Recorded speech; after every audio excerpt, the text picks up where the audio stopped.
Di balik pegunungan tinggi Sumatera tersembunyi sebuah peradaban unik yang disebut sebagai yang paling beradab di zamannya.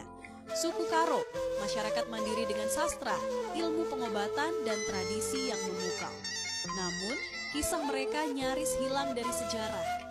Sampai seorang penjelajah Prancis membongkarnya di London tahun 1891. Inilah cerita yang terungkap dari koran Belanda berusia 130 tahun.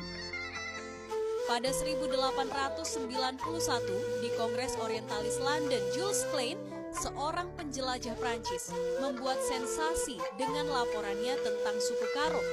Menurutnya, mereka adalah kelompok paling maju di antara masyarakat sekitar, jauh lebih beradab daripada kelompok-kelompok lain yang disebut Batak dalam laporan Belanda.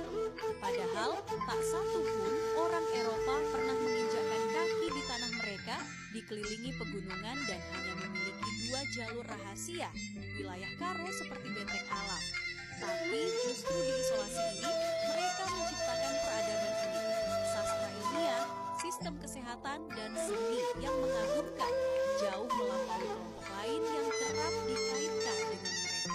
Laporan Belanda abad ke-19 kerap menyamakan Karo dengan kelompok lain. Padahal, fakta menunjukkan mereka adalah entitas mandiri. Suku Karo telah meninggalkan tradisi kanibalisme sejak berabad-abad, berbeda dengan tetangga mereka. Jules Klein pun menegaskan, kemajuan peradaban Karo justru lahir karena mereka menjaga jarak dari pengaruh luar, termasuk kelompok lain. Ironisnya, Belanda waktu itu menggolongkan Karo ke dalam kategori yang keliru. Padahal, dari sastra hingga sistem sosial, Karo memiliki identitas yang khas dan independen.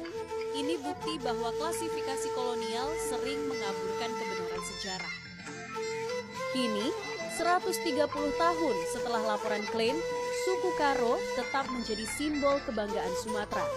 Kisah mereka di tahun 1891 bukan sekadar sejarah, tapi pengingat. Identitas sebuah bangsa tak boleh dikurung dalam label asing yang keliru. Saat ini, di tangan generasi muda, sejarah suku Karo bukan lagi sekadar cerita masa lalu. Setiap tarian, setiap aksara kuno, dan setiap diskusi tentang identitas adalah benteng terakhir melawan lupa. Kita adalah pewaris sah peradaban yang pernah membuat dunia terpana. Jangan biarkan kebanggaan ini terkubur dalam kesalahpahaman identitas kelompok Batak. Kita punya bahasa, adat, dan sejarah sendiri.